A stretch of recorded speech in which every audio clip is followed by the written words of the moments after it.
Bonjour à tous et bienvenue dans ce Swiss Bliss. Nous sommes le 13 avril 2024, on est presque au milieu du mois. On va attaquer la saison des résultats. D'ailleurs, on a attaqué la saison des résultats hier, on va y revenir tout de suite. Grosso modo, on vient de traverser une semaine assez spectaculaire parce qu'il a fallu digérer beaucoup de chiffres.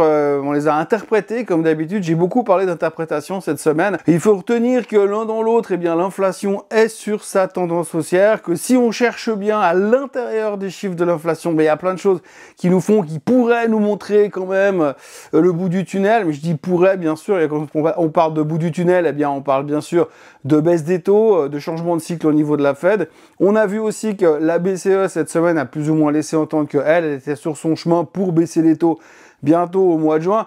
La grande question du moment, c'est est-ce que potentiellement la Fed peut faire la même chose? Rien n'est moins sûr pour l'instant, mais ce qu'il faut retenir quand même, c'est cet engouement généralisé pour les marchés, même si on a une fin de semaine assez angoissante, assez volatile, entre mercredi, jeudi et vendredi, c'est plus une fin de semaine, c'est la moitié de la semaine, on a quand même eu une fin assez violente, puisque hier soir, on a une correction on va dire massive, une des plus fortes baisses du Dow Jones depuis un an. Alors il y a une conjonction d'événements, des chiffres qui sont difficiles à interpréter au niveau des banques, et puis de l'autre côté, toujours pas mal d'interrogations au niveau de la géopolitique. On fait le tour de tout ça, mais aussi de ce qui s'est passé en Suisse. On attaque maintenant.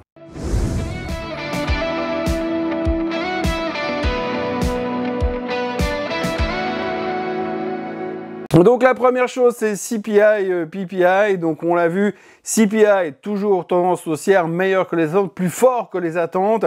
De l'autre côté, le PPI aussi qui monte. Lui, par contre, on avait un des deux, le PPI qui était légèrement en dessous des attentes. Donc ça nous a soulagé pour le rebond de vendredi.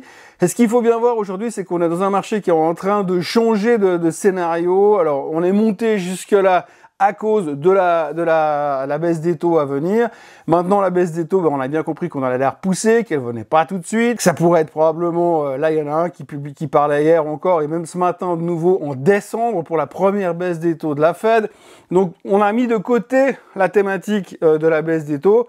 On voit que le marché a intégré le fait que les taux ne baisseront peut-être pas tout de suite, en tous les cas aux États-Unis.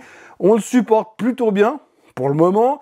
Et on attend de voir un petit peu comment ça va continuer. Mais maintenant, ce à quoi on va se raccrocher, c'est la bonne performance économique, voire la nouvelle croissance économique ou l'augmentation de la croissance économique ces prochains temps. On a vu que le marché de l'emploi tenait relativement bien. On l'a encore vu sur les jobless claims cette semaine, que les jobless claims étaient globalement plus faibles, donc ça veut dire qu'il y a moins d'inscriptions au chômage, donc que l'emploi va bien. Et on est toujours dans cette direction, enfin on est en train plutôt de se choisir un nouveau cheval de bataille. Avant c'était « you, il y a bientôt la baisse des taux », et maintenant c'est « you, c'est la croissance économique en folie ». Alors maintenant la seule chose à laquelle il faudra faire attention, en tout cas pendant les prochaines 2-3 semaines, ce sera la publication des chiffres du trimestre, puisque ça commence, et c'est ça qui va être le point d'orgue. Néanmoins, en fin de semaine, après le PPI, on s'est quand même dit que si finalement les chiffres du PPI et du CPI étaient peut-être un peu trop forts et un peu trop inflationnistes, c'est pas grave, parce que le vrai chiffre de l'inflation, c'est le PCE. Alors, on nous a déjà fait le coup le mois dernier, quand on a vu que le CPI et le PPI n'étaient pas satisfaisants, on s'est raccroché au PCE. Le PCE, c'est dans 2 semaines, ça fera, donc on va se raccrocher au PCE pour la thématique macro de l'inflation. Pour l'instant, moins de chiffres de l'emploi, mis à part les jobless claims la semaine prochaine, moins évidemment de chiffres au niveau de l'inflation, donc on peut se concentrer sur les chiffres trimestriels. Alors les chiffres trimestriels ont commencé hier, puisque dernier jour de la semaine, et du coup, on a eu droit à JP Morgan, Citigroup, Wells Fargo, qui ont publié leurs résultats. Alors ce qu'il faut retirer de ces résultats, c'est que ça s'est pas bien passé. Ça s'est pas bien passé. Alors, tout est relatif, bien sûr. Globalement, les chiffres sont meilleurs que les attentes sur à peu près tout. Par contre, il y a un point, visiblement, les revenus au niveau des intérêts sont beaucoup moins importants que ce qu'on attendait. Évidemment, avec des taux élevés, on se dit, ils vont gagner beaucoup plus d'argent. C'est un peu la thématique. Quand les taux montent, les banques ont plus de marge sur les paiements d'intérêts, le résultat, elles gagnent plus d'argent, donc tout le monde joue un peu cette idée-là. Et aujourd'hui, avec des taux relativement élevés, les attentes de ses revenus du côté des intérêts était un petit peu décevante et ça s'est ressenti un peu chez tout le monde. Alors résultat, vous avez des super résultats chez Wells Fargo, le titre finit légèrement en baisse. Vous avez des superbes résultats chez Citigroup qui montrent que la restructuration mise en place par la CEO actuelle cartonne, mais elle finit en baisse quand même. Et puis vous avez JP Morgan qui eux aussi ont mis des bons résultats, mais par contre effectivement de nouveau ce problème d'intérêt a mis une grosse pression sur le titre. Alors comme JP Morgan, c'est un peu le chouchou des bancaires du monde et que tout le monde était dedans et qu'elle a pris 44% ces derniers mois, eh bien, tout le monde a pris les profits. Le titre s'est pris 6% dans la tête hier soir. Donc, on voit très clairement que les déceptions, ou en tout cas, le moindre petit chiffre qui ne plaira pas à l'intérieur d'un résultat de société sera immédiatement sanctionné. Il faut rajouter que JP Morgan, Monsieur Jamie Dimon a encore parlé hier soir pour dire que c'était la fin du monde qu'on a tous y passé, de toute façon. Donc, ça, c'est son motto actuellement. Et donc voilà, on reste la grosse pression sur les banques. Vous ajoutez à ça une fin de semaine placée sous le signe de la géopolitique, puisqu'on en parle depuis le début de la semaine, mais ça s'est un peu intensifié hier. Les services secrets américains annoncent que les Iraniens sont prêts à attaquer Israël. Israël annonce que si les Iraniens les attaquent, ils vont répliquer avec des bombes pas gentilles, et puis ramener l'Iran à l'âge de pierre, je cite. Donc forcément, ces tensions ont mis un peu la pression sur le marché, d'où la mauvaise clôture hebdomadaire sur le S&P, sur le Nasdaq, sur le Dow Jones. On verra sur le point technique tout à l'heure. Donc vraiment, c'était assez violent. C'est pas une grosse surprise parce qu'on sent que ça bouillit au Moyen-Orient et que ça peut péter d'une seconde à l'autre. Il faut bien comprendre aussi qu'avec la performance qu'on vient de vivre, on s'est dit si on a un embrasement total entre l'Iran, Israël, les Américains qui sont mêlés au Moyen-Orient, les gens n'ont pas forcément envie d'être méga longues, méga ouverts à la hausse durant le week-end. Donc, grosse vente hier. Beaucoup de protection, explosion de la volatilité. Et si rien ne se passe, on reprendra notre bonhomme de chemin lundi matin. Si ça claque entre Israël et l'Iran d'ici dimanche soir, forcément, lundi, ça risque de continuer encore un petit peu à la baisse. Donc aujourd'hui, on est un petit peu sur une zone pivot, un peu comme pour la Fed, hein, sur une zone pivot, c'est-à-dire qu'on s'attend à voir ce qui va se passer dans la suite des événements pour pouvoir prendre une décision et prendre une direction. Quand on sort de la semaine de laquelle on est sorti, si on met cette semaine-là il y a une année en arrière, on se serait fait démonter, propre en ordre. Mais bon, pour l'instant, c'est un peu une situation différente. Donc, on s'accroche encore à la paroi. On a encore le baudrier et les mousquetons qui sont accrochés à la paroi. Donc, pour l'instant, tout va bien. Il manquerait pas grand-chose pour enclencher un petit sell-off un peu plus durable, puisque pour l'instant, on l'a vu cette semaine, à chaque fois que ça baisse de 1,5, 2%, tout le monde revient dedans pour ne pas rater l'opportunité d'une vie. Mais là, il y a peut-être beaucoup de choses qui sont en conjonction, sans compter que les chiffres trimestriels, eh bien, ça va continuer la semaine prochaine. Il y aura également Goldman Sachs en début de semaine, puis après, plus tard dans la semaine, on aura Netflix, on aura Tesla, donc il y aura aussi pas mal de choses. On va basculer gentiment sur le côté tech. Il faudrait pas que ça déçoive sur la tech. Surtout qu'on a vu en cette fin de semaine un regain d'intérêt quand même sur les Magnificent Seven, puisque on l'a vu dans le Morning Bull d'hier, hein, vous avez des Google, des Amazon qui ont fait des plus hauts historiques, donc il faudrait surtout pas que ça tourne dans le mauvais sens. Enfin pour l'instant on n'en est pas là, mais on sent quand même que on a un petit peu plus peur qu'on avait peur le week-end dernier. Sur les chiffres économiques qu'il faut retenir en Suisse, on a le chômage qui a été annoncé à 2,4%, donc on voit que le marché de l'emploi là il cale un petit peu à ce niveau-là. Au niveau des nuitées dans les hôtels, on a eu une augmentation de 3,8%, à savoir 3,4 millions de nuitées. Par contre, les Suisses vont moins à l'hôtel en Suisse, ils vont plus à l'hôtel à l'étranger. Ça vous fait une belle jambe, mais c'est comme ça. Et puis en Allemagne, alors en Allemagne qui est quasiment au plus haut historique et qui a cartonné ces derniers mois, je crois qu'on a plus de 23% de hausse sur l'Allemagne depuis le mois d'octobre, eh bien l'Allemagne annonce quand même que ses exportations sont en recul de 2% sur un mois. Beaucoup plus que prévu, et on voit vraiment que l'économie allemande, elle n'est pas en si grande forme que ça, démontrant encore une fois qu'il y a une énorme dichotomie entre finalement la réalité des marchés et la réalité économique du pays. Après, il y a encore deux choses qu'il faut aborder. Alors cette semaine, on a le pétrole qui termine autour des 85,50 en fin de semaine. On pourrait s'attendre à mieux que ça, surtout vu les tensions, puisqu'on connaît le principe. Hein. Si ça clash, le pétrole va monter. Mais on a un peu l'impression dans la globalité qu'il y a quand même pas mal de gens qui prenaient les profits vendredi pour se dire « Ok, moi je me mets partiellement cash ». Et puis on verra comment ça se passe d'ici lundi matin. Ça s'est ressenti sur le pétrole qui finit donc à 85,50. Néanmoins, vous avez quand même beaucoup de commentaires qui sont sortis en disant oui, si ça part en vrille au Middle East, à ce moment-là, on peut voir facilement le pétrole monter à 100 $. Il n'y a pas besoin d'être analyste pour le dire. C'est clair que ça va être extrêmement critique si ça part dans cette direction. Et puis au niveau de l'or, alors l'or, il a battu des records historiques toute la semaine quasiment. Et dans l'environnement actuel, on aurait pu se dire, bah, les taux qui veulent pas baisser, l'inflation qui veut pas baisser, les tensions géopolitiques, c'est un safe haven, on aurait pu avoir une clôture assez spectaculaire, et en fait, pas du tout. Alors, la clôture était relativement élevée, mais par contre, si vous regardez le candlestick, le dernier candlestick de renversement, qu'on verra tout à l'heure dans le point technique, eh bien, l'or, il s'est retourné assez violemment quand même. Alors, ça veut pas dire que c'est terminé, mais sur la fin de semaine, on aurait pu espérer quelque chose d'un peu plus sympa au niveau de l'or. Donc, on a un peu l'impression quand même, comme je vous le disais tout à l'heure, que les gens, ils ont liquidé certaines positions, ils se sont mis un peu cash, ça s'est ressenti également sur le Bitcoin, les cryptos.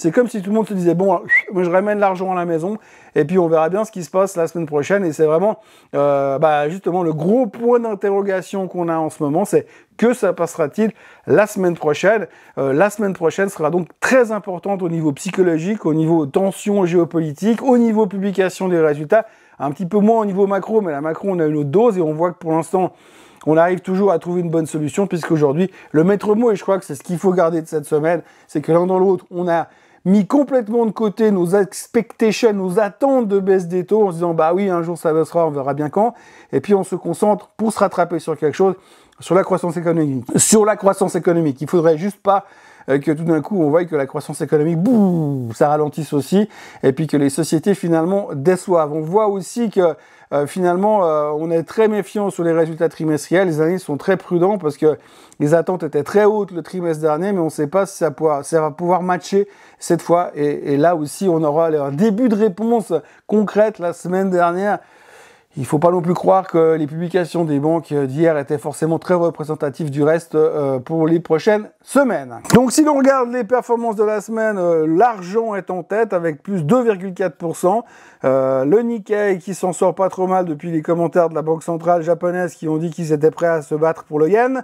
Et puis l'Angleterre qui termine en hausse, et après pour le reste, l'or qui grappille quelque chose.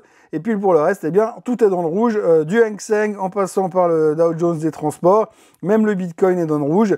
Il faudra noter que c'est pas non plus des corrections massives, mais encore une fois, c'est difficile, on voit que c'est beaucoup plus difficile, hein, ça fait 2 semaines qu'on est un peu dans le rouge, rouge clair, on va dire, et que finalement ça veut plus vraiment monter aussi facilement qu'avant. On voit que le SOX aussi était un peu en baisse, malgré des rebonds, un rebond quand même assez important au milieu de semaine de la part de Nvidia. Voilà, on est un petit peu dans le doute. Pour ce qui est des indices asiatiques, si on regarde le Hang Seng ou Shanghai, ils étaient de nouveau sous pression, pas forcément au niveau de l'économie, mais plutôt au niveau des craintes, encore une fois, par rapport à leur système immobilier qui est au bord du gouffre, encore une fois, enfin depuis 2 ans et demi, 3 ans, il est au bord du gouffre, de toute façon.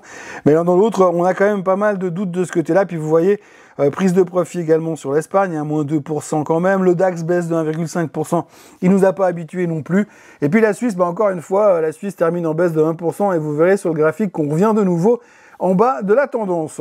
Les performances du SMI, le loser de la semaine, c'est l'UBS. Alors, c'est pas toutes les semaines que ça arrive. Ensuite, suivi de Zurich. Zurich est avec ex-dividende. De toute façon, c'est pas très représentatif. Mais en tous les cas, UBS qui se prend 5,25 dans la figure. Il y a des nouvelles réglementations qui sont mises en place par le Conseil fédéral qui veulent réglementer les banques. On en reparlera un petit peu tout à l'heure. Et cette réglementation a mis un peu la pression sur le titre. Novartis qui a fait 2-3 annonces plutôt encourageantes, qui arrive à gagner 0,5%. Rush qui est le leader de la semaine avec 2,5%, c'est pas tous les jours que ça arrive.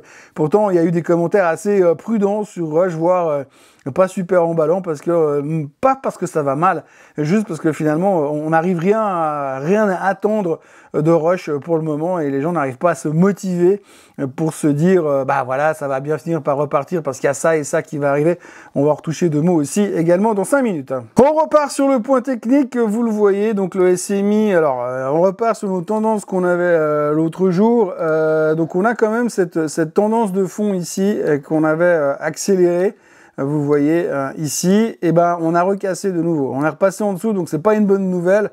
Ça veut dire que dans un premier temps, on va aller rechercher la moyenne mobile des 200 jours sur les 11 220. Hein. Donc encore une fois, je vous fais pas le dessin, mais la problématique qu'on a sur le SMI, c'est que tant que les 3 gros ne se réveillent pas, ça va être compliqué d'aller chercher beaucoup plus haut. Et surtout maintenant qu'il y a en plus l'UBS qui a lâché cette semaine. Donc sale semaine sur le SMI. Alors pas tant en termes de performance, mais vous voyez quand même qu'en termes de comportement, c'est pas terrible. Hein. On voit qu'il y a quand même alors c'est très ténu, mais on sent qu'il y a un ralentissement quand même et qu'on va revenir chercher plutôt cette tendance ici, cette grande tendance qui passe par là, qui devrait, on espère, tenir. Sinon, eh bien, vous voyez que la porte est ouverte à toutes les fenêtres pour aller bien plus bas, mais on va pas parler de malheur. Dans un premier temps, on peut revenir largement sur les 11 220. Ça dépendra un petit peu de ce qui se passe ailleurs dans le monde. D'ailleurs, le DAX, pour parler de ailleurs dans le monde, vous voyez que le DAX, aujourd'hui, a quand même vécu une sale semaine. On l'a vu en termes de pourcentage. Ça va, hein, quand on sait qu'il vient de prendre 23%. Alors, de nouveau, ce qu'il faut un peu observer, c'est cette tendance. On peut essayer de la gratter pour l'affiner, mais on est plutôt revenu sur le bas de la tendance, on va dire, en étant gentil. Hein. Allez, on va dire qu'on n'a rien cassé encore pour l'instant, mais en tout cas, on a l'impression que le DAX est revenu sur le bas de cette tendance et qui teste. Hein. Il va se tester et vu l'environnement actuel, et bien sûr dépendant de la géopolitique, on aura ce support dans la zone des 17 900 pardon, sur le DAX qui pourrait faire effet, et puis la moyenne mobile à 17 723 qui ne doit absolument pas lâcher, la moyenne mobile des 50, sinon ça va nous ouvrir la porte. Et puis vu la pente d'accélération du DAX, le retour sur la moyenne mobile des 200 jours, ça pourrait être quand même assez inquiétant. Donc on voit quand même qu'on est sur une zone un peu à l'image de ce que je vous disais sur les marchés pour l'instant, délicate, puisque cette formidable hausse dans laquelle on est depuis quelques temps est en train de tester des niveaux de support. Si vous prenez le S&P 500, j'ai envie de dire c'est pire parce que de nouveau, on suit cette tendance haussière sur le S&P depuis un bon moment. Vous voyez, là, vous avez le bas de la tendance en vert ici qui longe la moyenne mobile et le haut du canal ici. Ça fait quand même pas mal de temps qu'on se bagarre au milieu du canal, on le voit très très bien ici. Et puis là, on casse. On a essayé de revenir l'autre jour dessus, ça veut pas, et donc on casse à la baisse. Alors on a de nouveau là aussi, comme sur le DAX, un moyenne mobile à 5100 qu'il faudrait pas casser, la moyenne mobile des 50 jours. Et puis si on la casse, eh ben on va s'ouvrir là aussi une correction qui peut être assez spectaculaire, mais qui même si elle se produisait, serait pas non plus si monstrueuse que ça. Néanmoins, ce qu'il faut retenir, c'est que depuis novembre l'année dernière, avec cette prospect de baisse des taux, eh bien finalement, on n'a plus été en dessous de la moyenne mobile des 50 jours.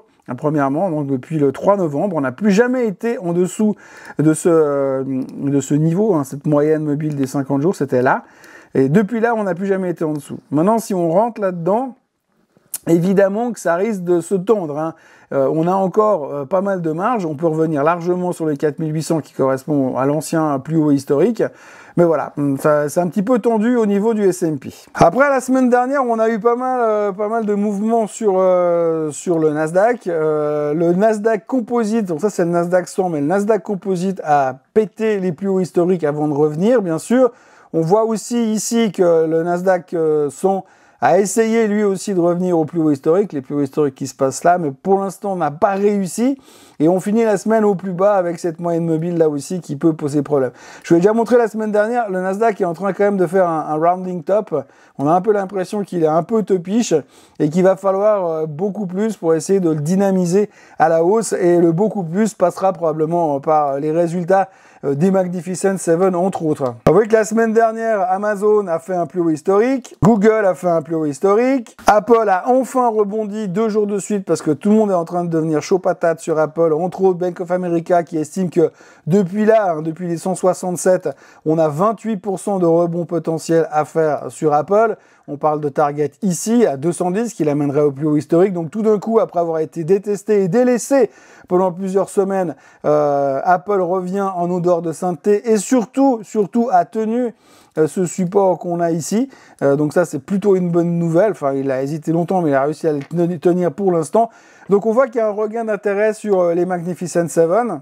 Vous voyez que Meta se tient toujours au plus haut de tous les temps, que Tesla est toujours au fond du bac. On va pas revenir sur la thématique des voitures électriques, on en a assez parlé cette semaine et il y a beaucoup de gens qui sont en train de dire attention, les robots taxis ne sont pas la solution idéale. Il y a encore Wade Bush qui est un monstre fan de Tesla qui a déclaré hier que Tesla devrait se concentrer sur les nouveaux modèles à venir plutôt que de vouloir jouer le jeu des robots taxis qui sont pour l'instant beaucoup trop aléatoires. Et puis Nvidia qui se bagarre, hein, qui a pas mal souffert depuis quelques temps, qui a réussi un reversal dans la semaine, mais qui termine de nouveau une semaine un peu sous pression.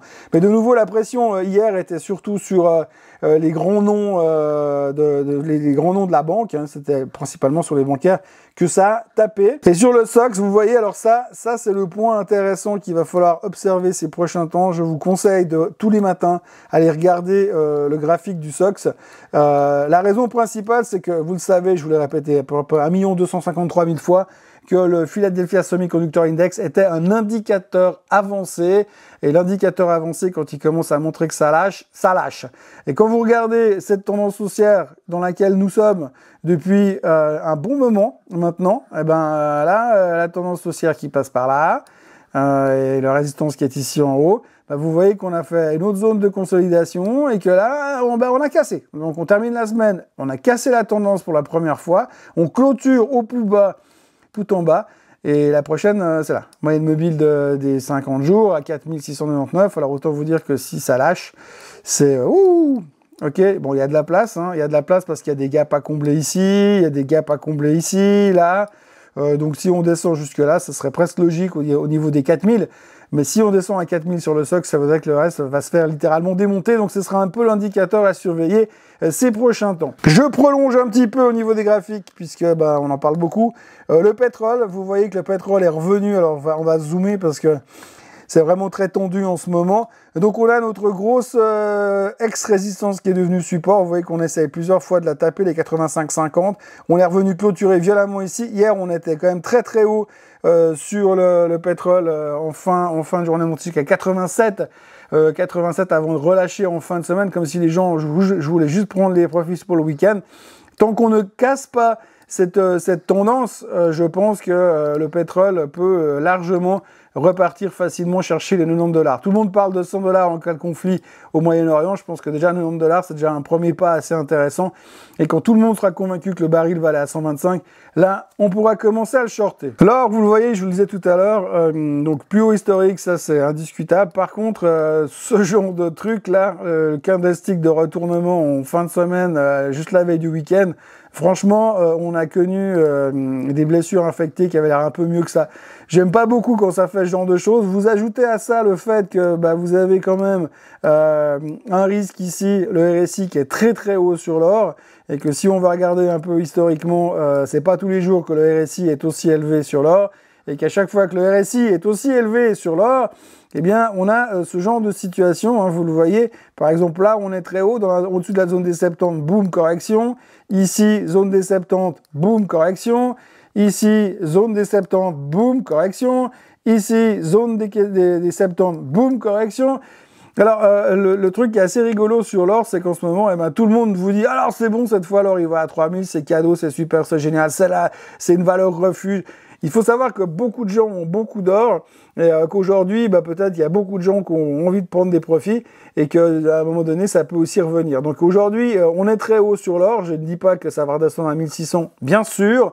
Néanmoins, je pense que si on a un petit profit taking avant de repartir à la hausse, bien entendu, parce qu'on va à 3000 sur l'or, c'est une certitude, je pense qu'il faudra faire un tout petit peu attention. Et franchement, ça paraît tellement évident d'acheter de l'or, et j'entends beaucoup trop autour de moi des gens qui viennent me dire « Ouais, tu penses quoi d'acheter de l'or en ce moment? Est-ce qu'il faut acheter de l'or? Qu'est-ce qu'on fait? On achète de l'or ?» Même des gens qui n'ont rien à voir avec la finance, que je me dis qu'à un moment donné, c'est un petit peu trop beau pour être vrai. On va parler un petit peu pharma en Suisse. Novartis a publié des bonnes données pour un des médicaments anti-cholestérol, le Leqvio, qui peut apporter pas mal de gros avantages si on le combine avec une thérapie aux statines. Ouais, je sais moi non plus, je sais pas ce que c'est une thérapie aux statines, mais en tout cas, ça va l'air plutôt positif, même si la performance du titre est pas spectaculaire sur la semaine. C'est encore une bonne nouvelle pour Novartis. Et puis, autre bonne nouvelle, entre guillemets, Novartis a annoncé une restructuration dans les activités Research and Development. Ils vont virer entre 400 et 440 personnes sur les 3 prochaines années. La masse totale des employés chez Novartis, c'est plus de 10 000 personnes. Ils ont dit qu'il y avait 3000 personnes qui étaient dévolues au développement de la recherche. Donc, c'est une restructuration stratégique sur le long terme qui ne devrait absolument pas impacter la recherche, qui ne devrait pas non plus changer beaucoup la photo des coûts parce que 140 postes, c'est pas non plus monstrueux. La moitié de ces postes sont supprimés aux États-Unis principalement. Donc voilà, c'est une nouvelle qui aujourd'hui, qu'on aime entendre, malheureusement, parce que vous savez qu'à l'époque, les emplois, quand il y avait des licenciements, les titres montaient, mais c'était très mal vu. Pendant pas mal d'années, on était dans l'autre sens des clés. Il y avait des emplois qui étaient supprimés, le titre baissait parce que c'était pas politiquement correct. Et aujourd'hui, on est revenu un peu dans un autre état d'esprit parce qu'on cherche des raisons pour pouvoir justifier la hausse parfois. Eh bien, on se dit que quand on vire des gens, c'est plutôt positif. Donc, résultat, il y a une petite réaction positive. Mais bon, encore une fois, sur la semaine, Novartis ne fout quasiment rien. Donc il n'y a pas de quoi non plus se relever la nuit. Vous le voyez, Novartis est toujours dans le trend latéral, hein, donc il n'y a pas grand chose à raconter là-dessus. Perso, je suis toujours acheteur de Novartis entre 83,5 et 84,5, donc si ça descend dans cette zone-là, je pense qu'il faut essayer de jouer le range. Pour ceux qui maîtrisent le sujet, vu que la volatilité est montée un petit peu ces derniers temps, vendez des puts sur la zone des 82,5, comme ça, ou un strike à 80 même. Vous avez une bonne chance de ne jamais les voir et d'encaisser de la prime gratuitement. Mais pour ça, bien sûr, il faudra bien comprendre le sens et l'utilisation des options. Mais on voit quand même que, voilà, je ne vais pas vous faire encore une fois l'histoire. On est dans un range latéral et ça marche plutôt bien quand on vient sur les bas du range, y compris sur les hauts du range où à chaque fois on a vu quand même qu'il y avait pas mal de vendeurs. Donc plutôt acheteur sur faiblesse sur Novartis, mais rien d'urgent pour le moment. Roche, tout le monde parle du bon Roche, c'est un titre que tout bon Suisse devrait en avoir un peu dans son portefeuille, sauf que depuis 2 ans, 18 mois maintenant, depuis que l'UBS a downgradé massivement le bon Roche, le titre n'arrive plus à aller en avant, on n'arrive pas à avoir beaucoup de grandes nouvelles dans le pipeline, il n'y a pas de grands médicaments qui sont sortis, il a souffert de la vague post-Covid où toutes les boîtes qui étaient actives et qui ont gagné du fric pendant le Covid se sont fait démonter, et pour l'instant on est en train de se bagarrer dans la zone des 210, 220, ça a l'air d'aller méchamment en direction des 200 francs suisses. Tout le monde commence à être super prudent et on revient dans beaucoup d'études, on trouve beaucoup d'études aujourd'hui qui parlent du bon rush en disant que c'est globalement plutôt pas terrible et plutôt pas très intéressant pour le moment parce qu'il n'y a pas grand chose dans le pipeline. Bref, rien à attendre. Dans le doute, on réduit les positions sans être monstrueusement vendeur, mais aujourd'hui, j'ai l'impression que le bon rush, il souffre pas tant de ne pas avoir parce qu'il y a trop de vendeurs, il souffre surtout parce qu'il n'y a pas d'acheteurs et que pour l'instant, il n'y a pas de catalyste qui permettrait au titre de rebondir. Pourtant, c'est la meilleure performance de la semaine. Alors c'est assez rigolo parce qu'on a vu pas mal de rapports négatifs en début de semaine et on entend beaucoup de commentaires négatifs. On entend beaucoup de gens qui disent « Ouais, mais de toute façon c'est un veau, il ne montera plus jamais, c'est une boîte de merde. » Et donc du coup, on aurait pu s'attendre à une performance moins bonne. Mais il y a quand même eu en milieu de semaine un upgrade de la part de Chevreux qui est passé de hold à buy, qui a baissé un peu son price target, mais qui est quand même bien plus haut que là où nous sommes.